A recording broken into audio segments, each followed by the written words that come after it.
chers amis, pour ce premier volet de l'Encyclopégore. Tiens d'ailleurs, ça me rappelle une histoire que nous allons aborder aujourd'hui. Celle d'un jeune homme qui aimait se baigner à la mer. Du coup, j'aimais bien, j'allais avec lui, c'était un ami.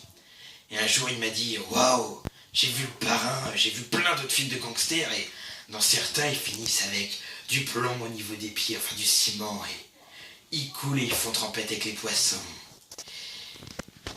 Et je vous raconterai à la fin de mon histoire, à la fin de cette vidéo, sinon je vais vous cacher le suspense. Dans l'Encyclopégore, aujourd'hui, nous allons commencer par une saga culte pour le premier épisode. La saga du célébrissime Vendredi 13. Et là, vous vous dites sûrement, il nous montre le chapitre 2 et pas le 1. Oui, parce que je suis le seul con sur la planète qui n'a pas trouvé le 1 et qui a eu tellement envie qu'il ait commencé par lire le 2. Puis le reste. En effet, grâce à ce coffret, comme je vous l'ai montré, j'ai pu choper les 8 premiers volets et en prime, le remake qui avait été fait. Donc c'était un très beau coffret qui m'avait pas mal rendu service. Également, j'avais pu choper en individuel Jason va en enfer, donc à savoir le chapitre 9, et le chapitre plus ou moins correspondant 10, à savoir Jason vs Freddy, que j'ai regardé récemment et que vous verrez dans la nouvelle TV du Diable à venir et qui est excellent. Je vous le conseille.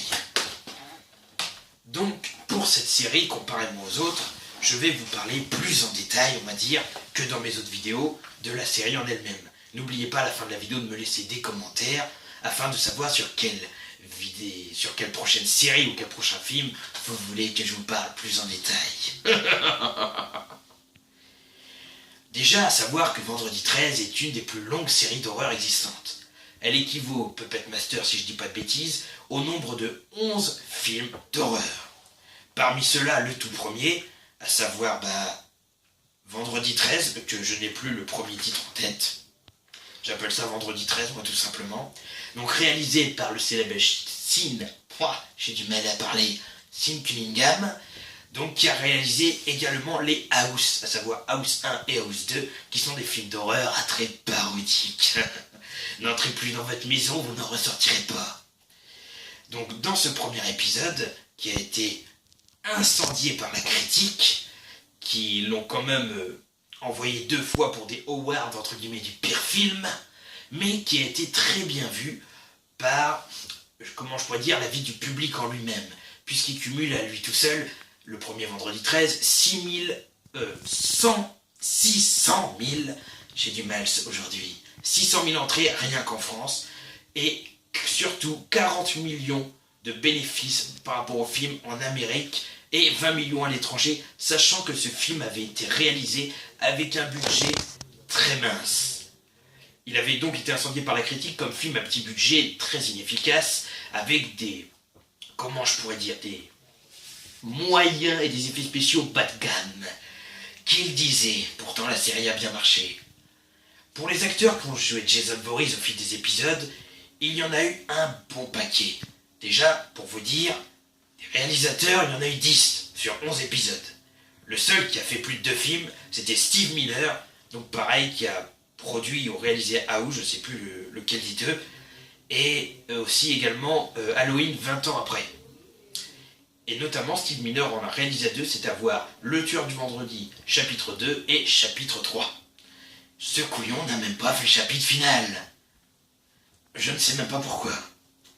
Ensuite, pour ce qui incarne Jason Voorhees, les plus connus sont évidemment le premier, Harry Lehan, donc qui incarne Jason Voorhees enfant, qu'on voit pas longtemps, qu'on voit surtout en train de se noyer, puisque c'est sa mère l'assassin. Donc après, nous avons eu pour le deuxième Warrington Gillette. Et oui, cet homme est devenu célèbre après pour vendre des rasoirs. Ce n'est pas une blague. Bien sûr que si, c'est une blague. C'est comme si je me disais que j'avais fait succès dans autre chose et qu'il m'appelait John Mousse à raser. Bande d'idiots. En troisième, nous avons Richard Brooker, qui était plutôt bon, je trouvais, qui comparément aux 2 autres n'était ni un gamin, ni un tueur avec un sac à patates sur la gueule. Ça paraissait plus crédible. Ensuite, J. Graham, et à partir de là, on a eu des acteurs plus ou moins connus, dont Top Morga pour le 5, pour le 6, je ne sais plus, et surtout Kane Hodder, Donc le légendaire Kane Hodder, une vraie baraque à lui-même, qui a joué dans maintes films d'horreur, dont, si je me souviens bien, les Wishmaster 1 et 2 et 2001 Maniac, si je dis pas de bêtises, et qui notamment a joué du volet 7 au volet de Jason X, donc c'est-à-dire au volet 10. Donc il a joué pas moins de 7, 8, 9, 10, 4 épisodes, donc c'est celui qui a duré le plus longtemps. Et évidemment, Ken Kirzinger, donc un acteur qui est surtout cascadeur à l'origine, qui jouera donc notre célèbre Jason pour le 11e, entre guillemets, film Jason vs Freddy. Pour vous parler du premier, une petite référence que certains ne savent pas. Lors de sa sortie en France, Jason ne s'appelait pas Jason. Il s'appelait Jackie.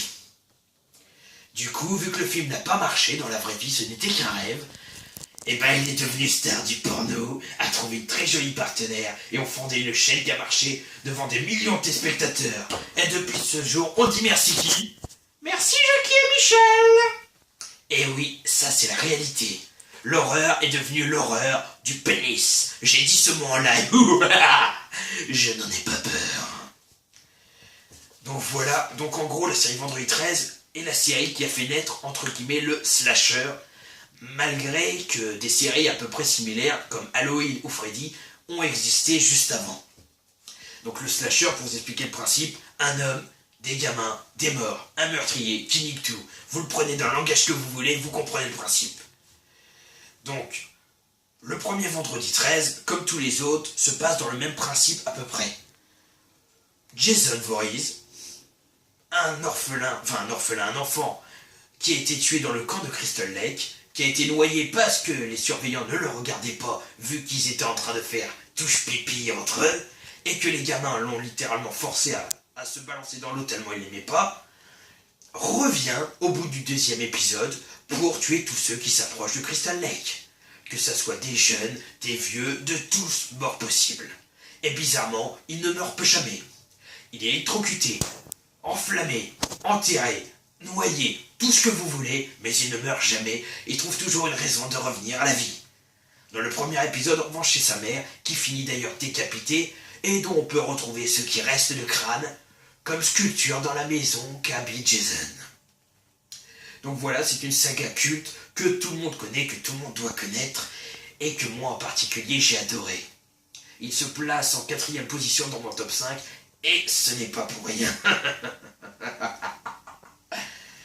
Mon Dieu.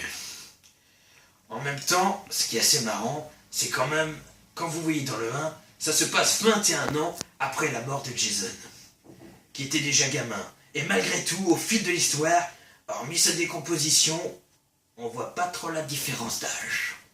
Ça reste un gars macabre, mais qu'au fil des épisodes, vous pouvez voir qu'il est de plus en plus décomposé. Il fait d'abord humain, il se fait tuer, après il est noyé, donc il a des costumes plus mouillés, et on voit qu'il a pris la flotte un bout de temps. Après il est enterré, il fait beaucoup plus squelettique, la décomposition est très progressive.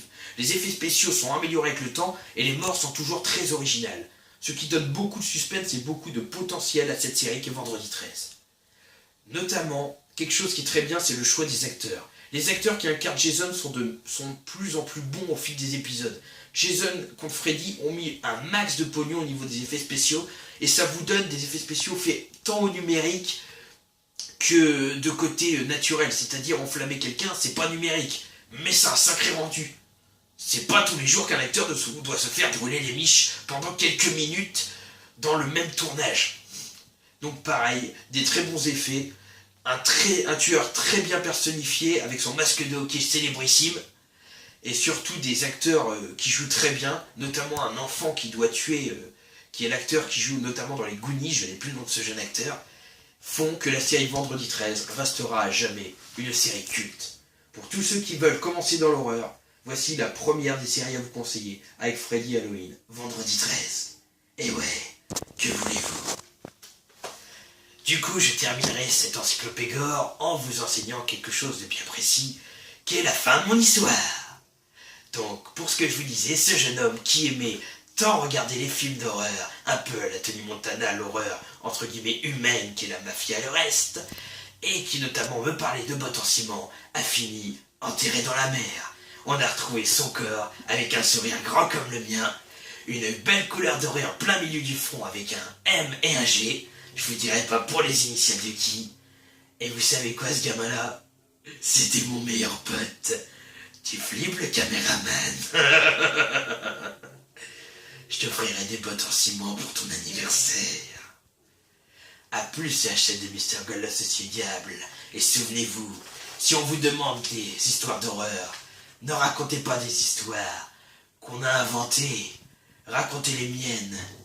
Elles sont véridiques.